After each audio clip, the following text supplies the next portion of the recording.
Hello, this is a continuation of a talk on scattering amplitudes and Platonic mathematical structures.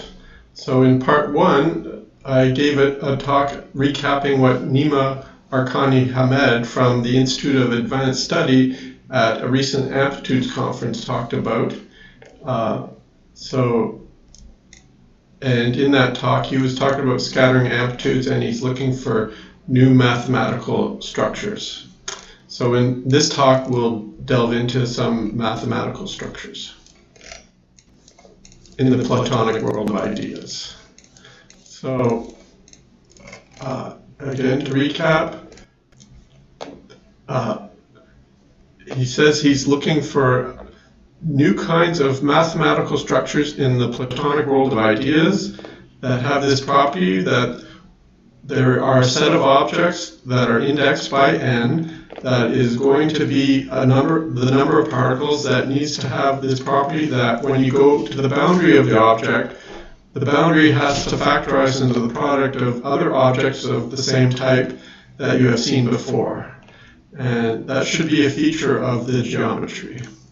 So what he's talking about is scattering amplitudes, where locality says that only poles when a subset of the momenta go on shell, and unitarity is the property of unitarity is demonstrated through this factorization. So here's the scattering.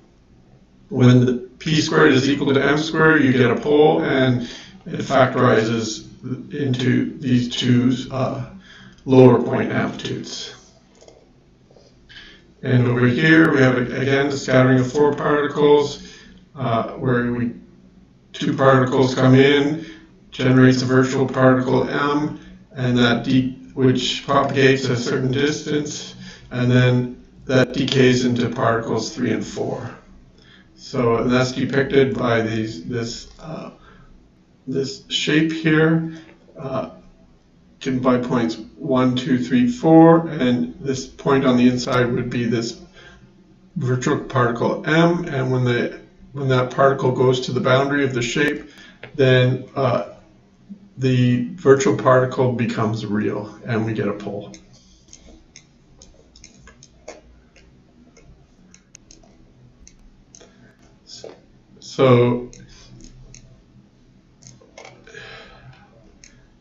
So we're going to look at this from the point of view of a mathematical framework called rational trigonometry and universal hyperbolic geometry. Again, it takes the point of view that geometry is really about formulas.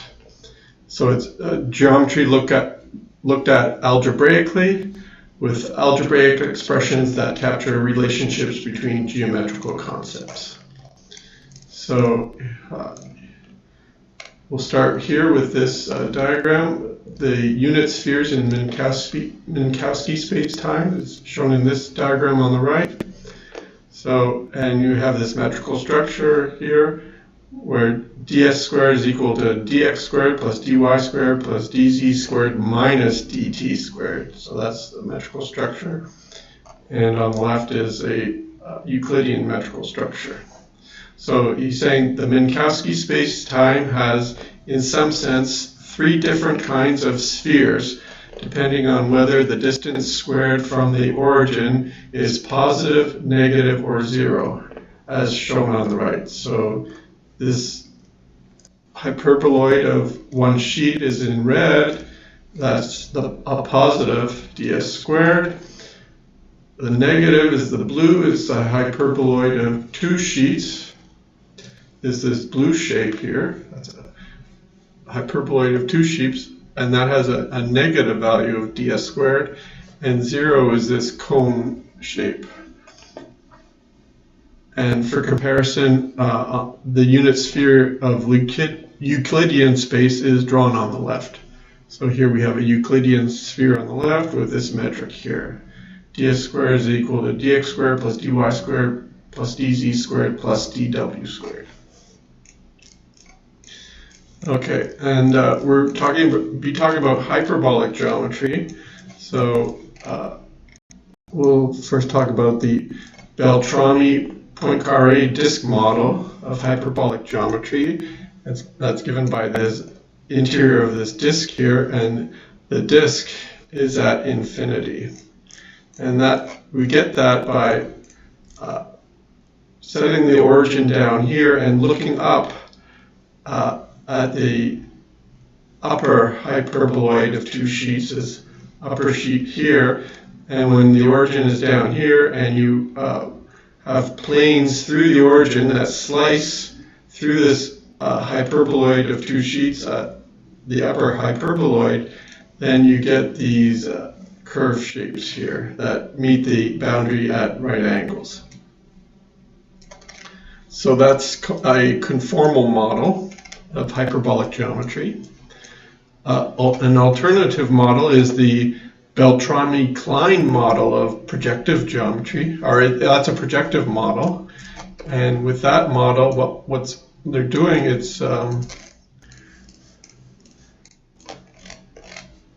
sets the origin right here, and if you have planes through the origin that slice this upper hyperboloid of two sheets, the blue hyperboloid of two sheets, when you slice that, then you get straight lines. So it's, and that's the model of hyperbolic geometry, and it gives you straight edges, and its points on the circle are inside of the circle. And what universal hyperbolic geometry does, it follows the Beltrami-Klein model, but it considers points inside and outside the circle. So we would have like a projective plane here at this point. So we're looking up, the origin is here. We have planes slicing the upper half, it's slicing geometries up here. So it's slicing the red one, the green one, and the blue one. And the red one, the circle, points on the null circle, are points on the green sphere, and points on the inside the null circle are points on the blue hyperboloid. So that's also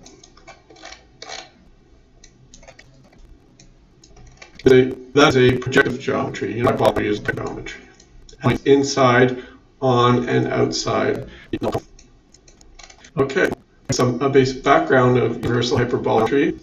So it uses the point of view that geometry is really about formulas, and we're building up a library of useful formulas. So it's metrical algebraic geometry. It's a geometry looked at algebraically with a metrical structure, typically involving a quadratic form. With a metrical approach where we are interested in making measurements. There is a flexibility in the metrical structure. We can have a Euclidean quadratic form or a relativistic quadratic form. And in universal hyperbolic geometry, metrical objects are invariant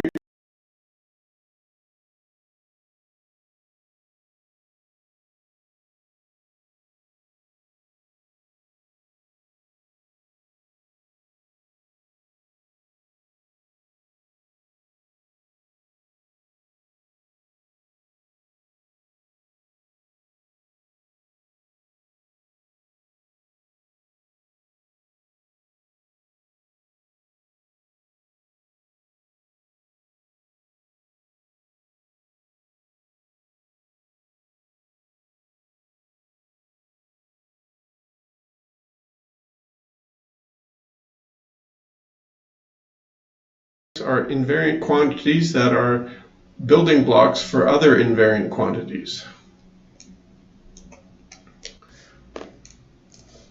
In universal hyperbolic geometry, metrical quantities such as the quadrants between points and the spread between lines are projectively invariant quantities. and are used in formulas of other projectively invariant quantities, such as the quadria of a projective triangle or the quadria of a projective quadrangle. So with this framework, it considers that geometry is divided into two halves, like two sides of the same coin. There's affine geometry and projective geometry. And the affine geometry is given by this framework called rational trigonometry, and projective geometry is given by the framework of universal hyperbolic geometry or universal elliptic geometry or spherical geometry. So this geometry is about formulas, and in the subject there are metrical quantities such as quadrants and spread and quadria, and there are some main laws, and there exists several formulas in the subject that are foundational formulas for the subject, for both rational trigonometry and for universal hyperbolic geometry. Okay, I'll provide some links above for a video that describes what these formulas are, but here I'm just showing you tick marks that these formulas do exist. So we have, again, formulas in affine geometry for quadrants, spread. There's 5 main laws in the subject are Pythagoras theorem, the triple quad formula, the spread law, the cross law, and the triple spread formula. These are the main laws in the subject. There is a notion about quadria of a triangle, which is similar to an area of a triangle. So 4 times the area squared.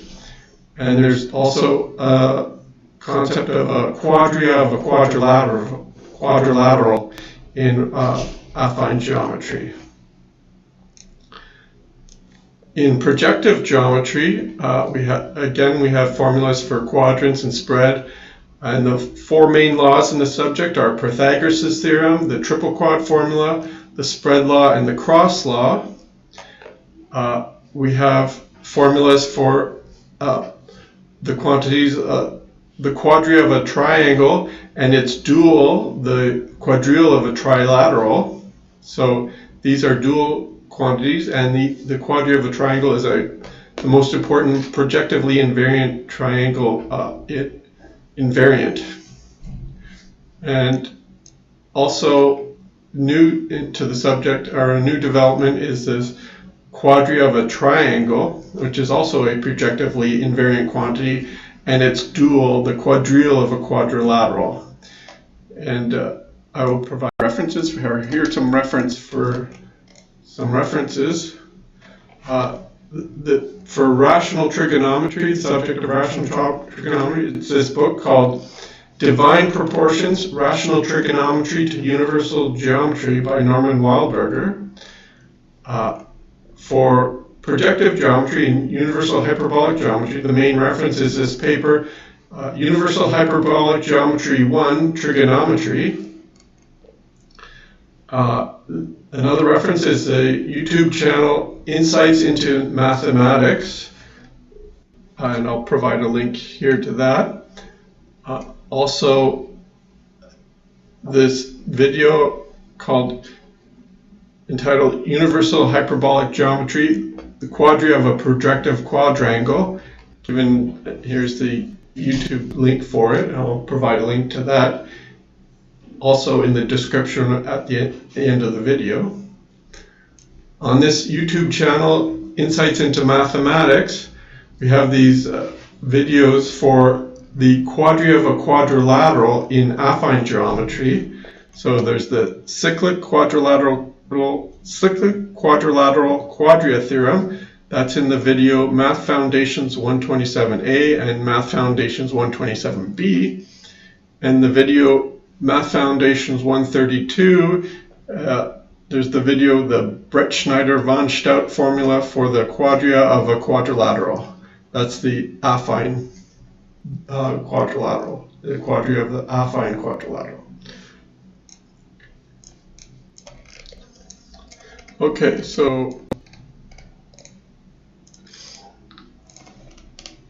continuing on, the quadria of a projective quadrangle A1, A2, A3, A4 is a projectively invariant quantity. So here we have a quadrangle given by these projective points A1, A2, A3, and A4, and the quadrants Q1 between projective points A1 and A2. There's a quadrants Q2 between projective points A2 and A3. There's a metrical quantity called Q3, the quadrants Q3 between projective points A3 and A4, and quadrants A4 are quadrants Q4 between projective points A4 and A1. And we have a spread S1 between projective lines A1, A2 and line A1, A4. At projective point A2, there's a spread S2 between lines A1, A2 and line A2, A3. There's a spread S3 between projective line A2, A3 and projective line A3, A4. And there's a spread S4 between projective line A3, A4 and A4, A1. And this quantity A is the quadria of a projective quadrangle, and it is a projectively invariant quantity. So the formula for the quadria of a projective quadrangle is given by this quadratic equation in the quadrants, in terms of the quadrants and spreads of this quadrangle. So one such equation, quadratic equation, is A minus Q1 times Q2 times S2 minus Q3 times Q4 times S4. All that squared is equal to 4 times Q1, Q2, Q3, Q4 times 1 minus S1 times 1 minus S3. So this would be for one particular triangulation of this quadrangle. So it would be a triangulation between A1 and A3 would give you this quadratic equation. A different triangulation of this quadrangle by having a chord between A1 and A2 and A4. If there's a chord between A2 and A4, then that would be given by this second equation for the quadria of a projective quadrangle, and that is A minus Q1 times Q4 times S1 minus Q2 times Q3 times S3, all of that squared is equal to 4 times Q1 times Q2 times Q3 times Q4 times 1 minus S2 times 1 minus S4. So we have two quadratic equations for this, for the quadria of this projective quadrangle. And these two quadratic equations are what's called compatible, meaning they have a common solution, and by what's called the quadratic compatibility theorem, that there's a formula for the quadria of a projective quadrangle is given by this expression here, using the quadratic compatibility theorem, which is Theorem 1 in the book Divine Proportions, Rational Trigonometry to Universal Geometry. So we can plug this quantity into here, into this expression, and if you do the algebra, the left-hand side is equal to the right-hand side. And similarly, we can plug this expression for A into the second equation, and you'd see that it works out. Okay, so we're looking at 2-to-2 scattering process with associated geometric shape. So we have this quadrangle shape here. So when the virtual particle M goes to the boundary of the shape, then it becomes real and we get a pole. So this quadrangle shape here is represented down here. And we have projective points A1, A2, A3, A4 forming the quadrangle.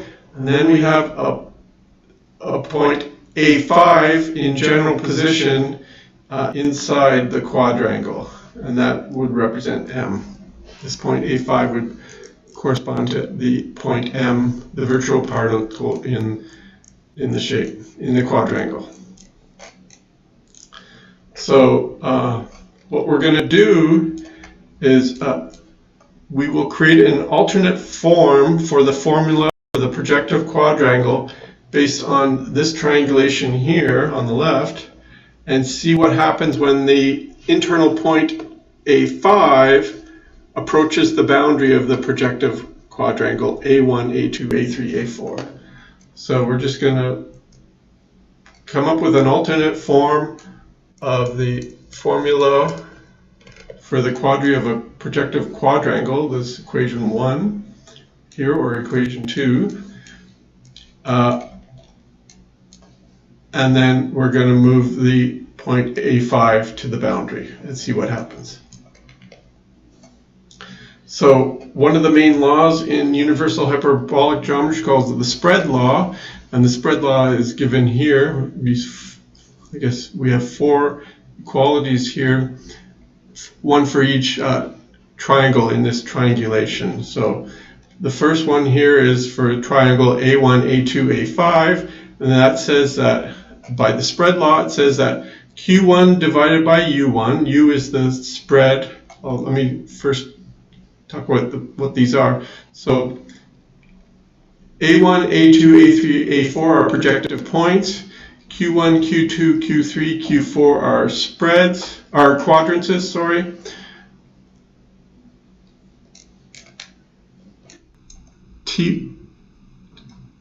There's a spread also S1 at this between A1, A2 and A1, A4, but so R1 and T1, R2 and T2, R3 and T3, R4 and T4 are all spreads, and so is U1, U2, U3, U4. Those are spreads. So the spread law says that quadrants Q1 divided by spread U1 for triangle A1, A2, A5 is equal to quadrants, P1 is the quadrants between A1 and A5, P2 is the quadrants between A2 and A5, P3 is the quadrants between A3 and A5, and P4 is the quadrants between A4 and A5. Okay, so now the spread laws for triangle A1, A2, A5 is given by this expression here. So quadrants Q1 divided by spread U1 is equal to quadrants P2 divided by spread T1, and that's equal to quadrants P1 divided by spread R2. And the second line here is for this triangle A2, A3, A5, and that says that the quadrants, the spread law says that quadrants Q2 over spread U2 is equal to quadrants P2 divided by spread R3, and that's equal to P3 over spread T2. Next, for triangle, we have this line here for triangle A3, A4, A5. The spread law says that Q3 divided by U3 is equal to P3 divided by R4, P3 over R4, that's equal to P4 quadrants P4 over T3. And lastly, for the triangle A1, A4, A5, the spread law says that Q4 divided by U4 is equal to P4 quadrants P4 divided by R1, and that's equal to quadrants P1 divided by T4. So these expressions are for the triangles here, and that's given by the spread law. Okay, so next what we're going to do is, for each of these, we're going to write equations for like the quadrants Q1. We're going to bring up the U1 on both sides here. So we get Q1 is P2 times, when we bring U1 up, P2 times U1 over T1, and that's going to equal P1 times U1 over R2. Doing the same thing here, we're going to bring the U2 up on both sides. So Q2 is equal to P2 U2 over R3, and that's equal to P3 U2 over T2 when we bring the U2 up to the numerator. And doing the same thing with the other two also. And then we're going to multiply Q1 times Q2 times Q3 times Q4. We're doing that because we're going to find an alternate expression for, this is the quadria of the projective quadrangle, quadratic equation, and has this term in it, Q1, Q2, Q3, Q4. So we're going to find an alternate expression for that by multiplying these Q1, Q2, Q3, Q4s together. And when we do that, we get Q1, Q2, Q3, Q4 is equal to U1 times U2 times U3 times U4 times P1 times P2 times P3 times P4, all divided by R1 times R2 times R3 times R4. And that's also equal to, by using different combinations here, U1 times U2 times U3 times U4 times P1 times P2 times P3 times P4, all divided by T1 times T2 times T3 times T4. And that's also equal to, using pairs of P2s, P2 and this P2 in the numerator here, and P4 in the numerator for these ones, we get Q1, Q2, Q3, Q4 is equal to U1 times U2 times U3 times U4 times P2 squared over T1 times R3 times P4 squared divided by R1 times T3. And doing something similar to the other combinations, we also get U1 times U2 times U3 times U4 is equal to, times P1 squared over T2 R4 times P3 squared over R2 T4. Okay, so here we have Q1, the quadria of a projective quadrangle, the quadratic equation for that. And we're going to multiply Q1, Q2, Q3, Q4 by a clever choice of 1. And that clever choice of 1 is going to be 4 times 1 minus S1 times 4 times 1 minus S3, all divided by 4 times 1 minus S1 times 4 times 1 minus S3. And we're going to combine it with this expression here for Q1, Q2, Q3, Q4. And then we get Q1, Q2, Q3, Q4 is equal to U1 times U2 times U3 times U4 times P2 squared times P4 squared. And then when we multiply it by 1 and rearrange the denominator, we get divided by 4 times T1 times R1 times 4 times R3 times T3 times 1 minus R in the denominator times 1 minus S1 times 1 minus S3. In the numerator we have 4 times 1 minus S1 times 4 times 1 minus S3 from multiplying it by 1. Okay, now we're going to change this denominator. We're going to use the alternate form of the triple quad formula, which says that A plus B minus C all squared is equal to 4 times A times B times 1 minus C. And so when we substitute R1 for A and T1 for B and S1 for C, we get this. R1 plus T1 minus S1 all squared is equal to the right hand side 4 times R1 times T1 times 1 minus S1.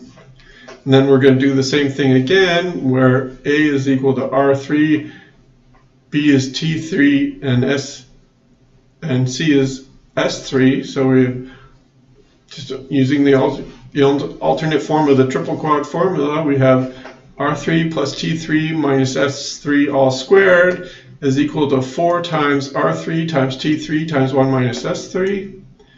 And we're going to substitute this for this in this expression in the denominator here.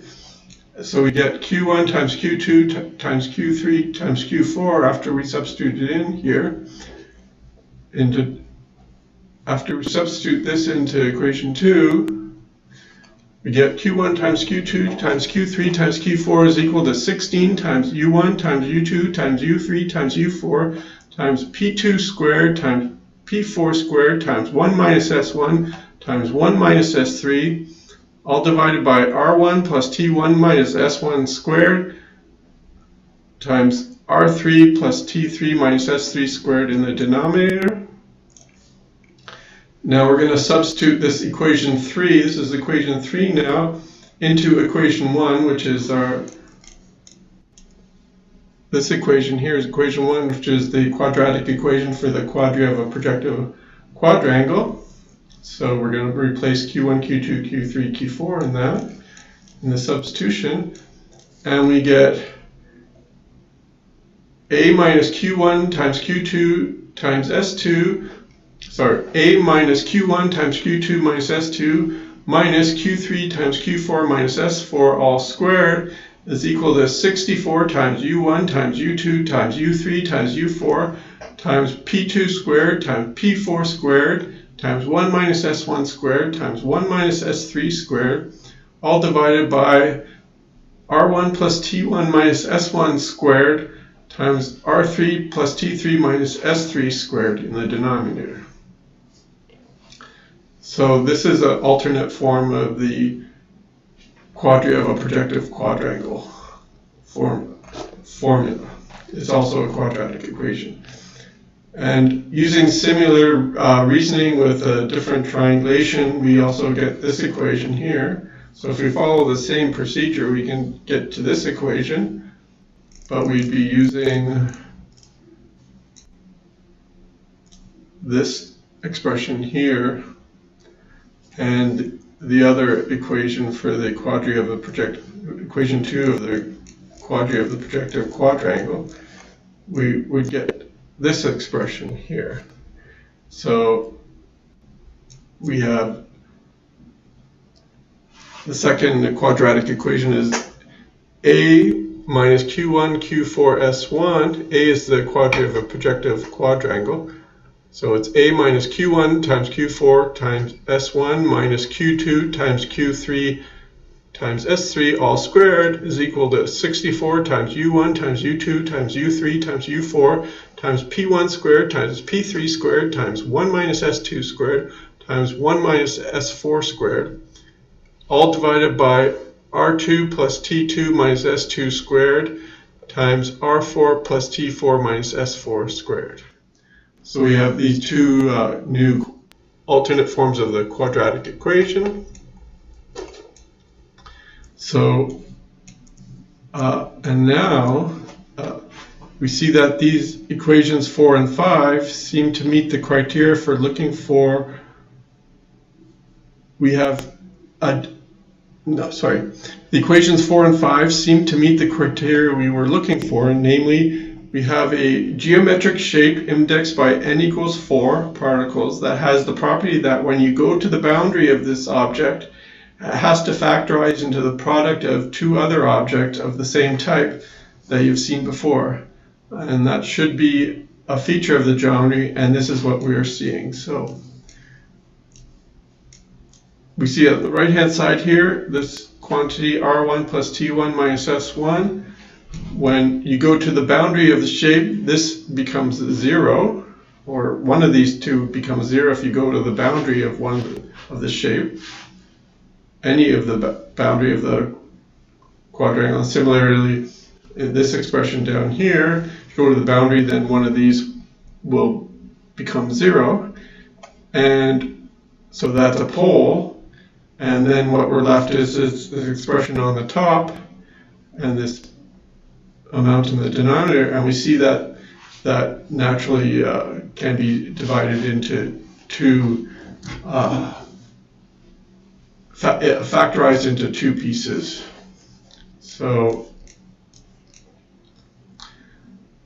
we have found an interesting mathematical structure for triangulate a triangulated quadrangle in universal hyperbolic geometry that has the self-factorizing property that on its boundaries. We have an opportunity to look for some way to ask a question of that structure whose answer we'll interpret as the amplitude that depends on a bunch of momenta. But this basic fundamental fact that the factorization of the structure will turn into a factorization of the amplitudes. And in that way, locality and unitarity will be outputs of this object rather than inputs that went into it. And that is roughly the kind of thing we were looking for. So we're seeing locality and unitarity. Locality was you go to the boundary and you get a pole, and that's what we're seeing in these equations 4 and 5. When you go to the boundary, one of these terms in the denominator will go to 0. It'll go to 0, and so it'll blow up. And the unitarity is just factorization into two pieces. So this easily factorizes into two pieces once you take the pole out. So the residue factorizes into two pieces. And lastly, these two equations 4 and 5 are two quadratic equations in A, and they are compatible. So if we applied the quadratic compatibility theorem again to determine the common solution of our new pair of compatible quadratic equations 4 and 5, we get the equation for the quadria of a projective quadrangle. And that's this quantity right here. That's this expression here by applying the quadratic compatibility theorem to get the common solution to this pair of compatible quadratic equations. Okay, thank you for listening.